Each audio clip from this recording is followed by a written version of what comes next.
Bismillahirrahmanirrahim. Dan malam hari pun tiba.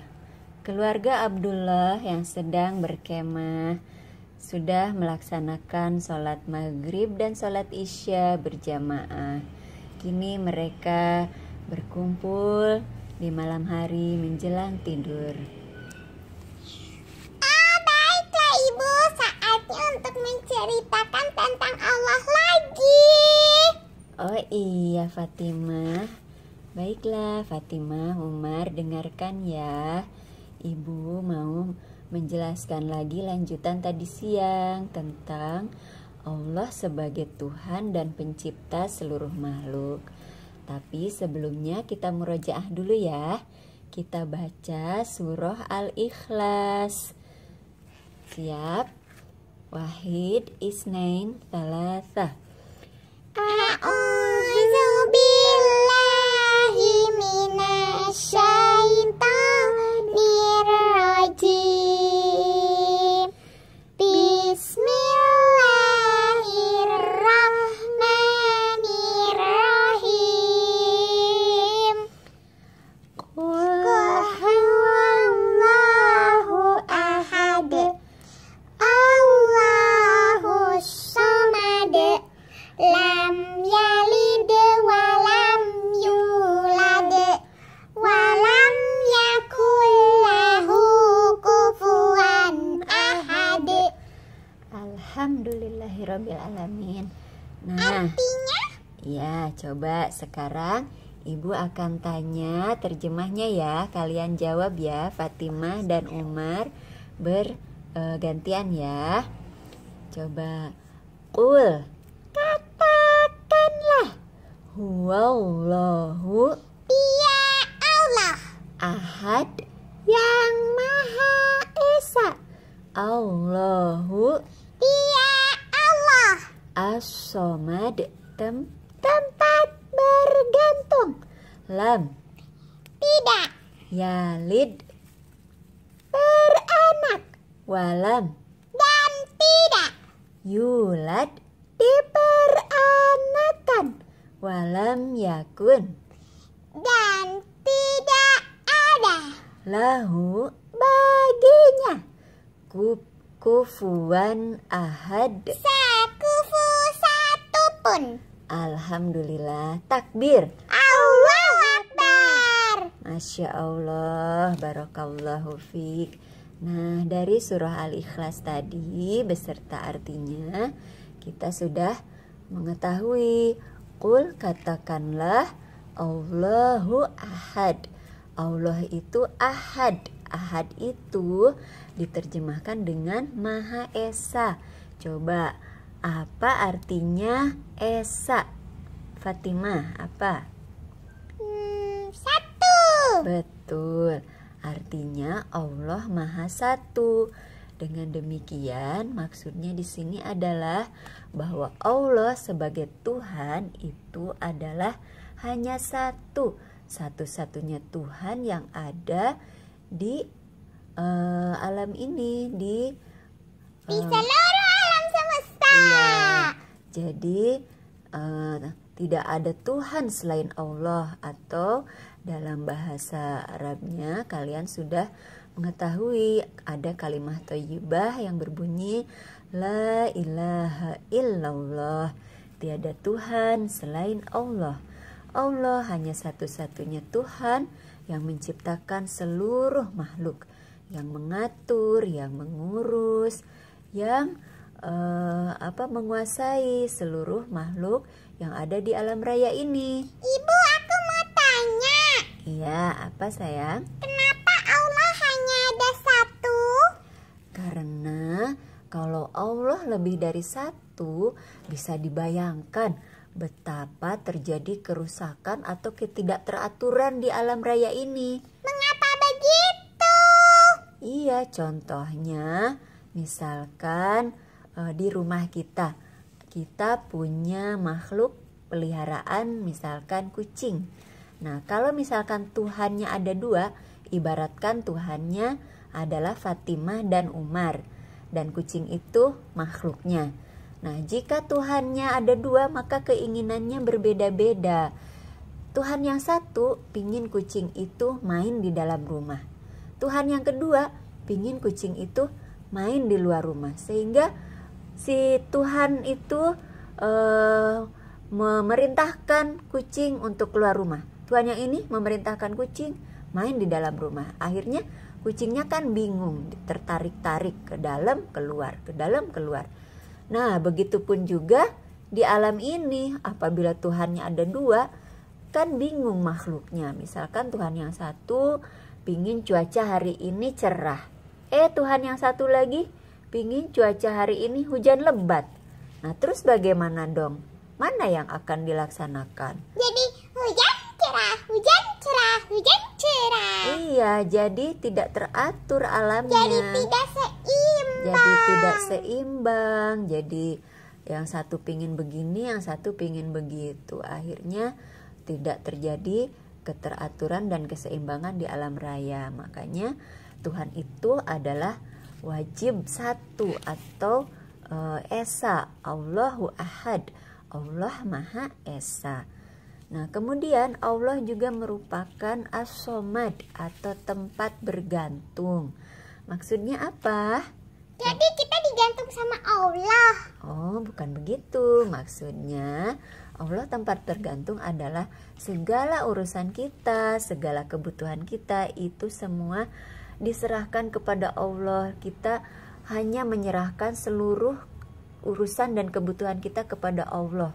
Tidak ada yang lain-lain yang bisa mengurusi kebutuhan kita. Contohnya dari mulai kita bangun tidur sampai tidur kembali, kita sangat bergantung kepada Allah yang mengeluarkan udara di alam ini. Coba kalau tidak ada Allah yang menciptakan udara, 1 menit aja misalkan. Coba Fatimah tahan nafas 1 menit, kuat gak?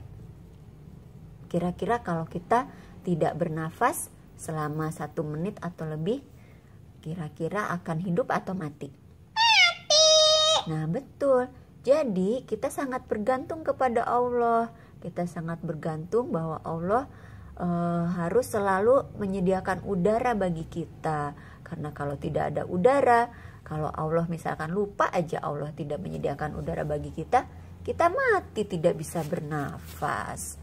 Nah, kemudian di dalam surah Al-Ikhlas tadi juga dikatakan Allah itu lam yalid walam yulad, tidak beranak dan tidak diperanakan. Artinya Allah itu ada dan berdiri dengan sendirinya.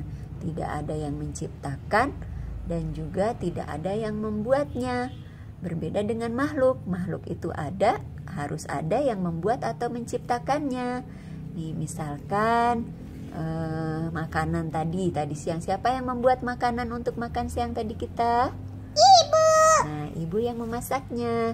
Bahan-bahannya itu diciptakan oleh Allah. Allah menciptakan bahan makanan, lalu bahan makanan itu ibu olah menjadi masakan. Terus kita manusia, Fatimah dan Umar itu ada karena ada siapa? Allah. Iya, karena ada Allah yang menciptakan ibu dan ayah menikah terus melahirkan Umar dan Fatimah. Jadi kalau tidak ada ibu dan ayah, Umar dan Fatimah tidak ada karena tidak ada yang melahirkan. Nah, begitu ya. Tetapi kalau Allah itu tidak dilahirkan dan juga tidak melahirkan. Nah, yang terakhir, walam yakul lahu kufuwan ahad, itu Allah tidak ada satupun yang sekufu dengan dia. Memang sekufu artinya apa? Sekufu itu artinya sama tingkatannya, sama levelnya. Jadi tidak ada yang setingkat dengan Allah. Allah itu maha tinggi, maha mengetahui, maha mendengar. Tidak ada satupun makhluk yang bisa menyamai kemahabesaran Allah, kemahatinggian Allah, kemaha mengetahuian Allah. Allah pokoknya maha segala-galanya. Begitu Ibu, ya Allah. Ternyata kita ini makhluk adalah kecil dibandingkan Allah ya. Kita tidak tahu tapi Allah maha tahu. Kita tidak bisa bernafas kalau Allah tidak memberikan udara. Kita tidak bisa makan kalau Allah tidak menciptakan bahan-bahan makanan. Bahkan Allah tahu apa yang kita pikirkan. Betul sekali Fatimah, Allah itu maha mengetahui apa yang kalian sembunyikan maupun apa yang kalian tampakkan. Dengan demikian kita harus merasa selalu bersama dengan Allah, dekat dengan Allah, karena dimanapun kita berada, Allah itu menjaga kita, bersama kita. Nah, seperti ketika kita berkemah ini, kita nggak usah takut meskipun gelap seperti ini. Insya Allah kalau kita terus berdoa kepada Allah, berzikir kepada Allah, mengingat Allah, Allah juga Selamat. iya, pasti kita selalu dijaga Allah. Nah, kalian sebelum tidur jangan lupa ya berdoa kepada Allah, mohon perlindungan, dan dijalankan sunnah-sunnah sebelum tidur. Yaitu apa saja coba? Masih ingat? Berwudu. Ya, yang pertama ambil wudhu, kemudian membaca doa sebelum tidur.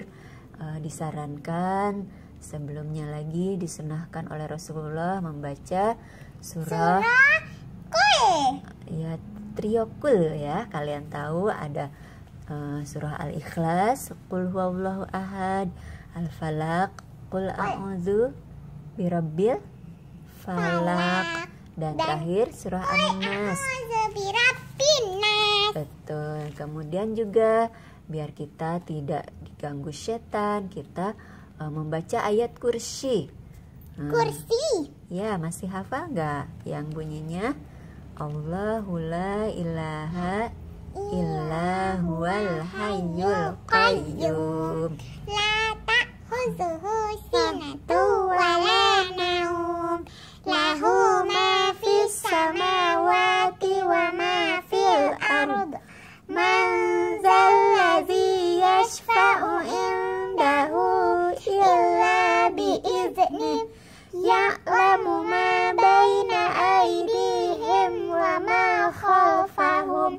Wa la yuhituna bi syai'in min ilmihi illa bima syaa.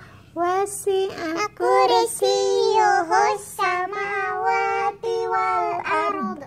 Wa la ya'uduhu hifdzuhuma wa huwal aliyyul azim. Alhamdulillahirabbil alamin. Kalian anak-anak soleh dan soleha. Wah, cucu-cucuku pinter ya, hebat. Oh iya, Bapak, aku mau tanya. Apa Fatimah? Kita tinggal di sini berapa hari? Ya, awalnya kemarin kita rencananya 2 hari ya, 2 malam. Tapi kayaknya karena ternyata Bapak ada urusan, besok kita pulang ya nak ya, nggak apa-apa ya. Ya, lain kali kita bisa berkemah lagi. Nah, hari ini kita tidur, menikmati nikmatnya, diberi keindahan alam oleh Allah, nikmatnya bisa menghirup udara segar pegunungan. Nah, besok kita siap-siap untuk pulang ya. Insya Allah nanti lain kali kita safar lagi, kita berkemah lagi di tempat yang lebih menyenangkan. Ayo. Alhamdulillahirabbil alamin.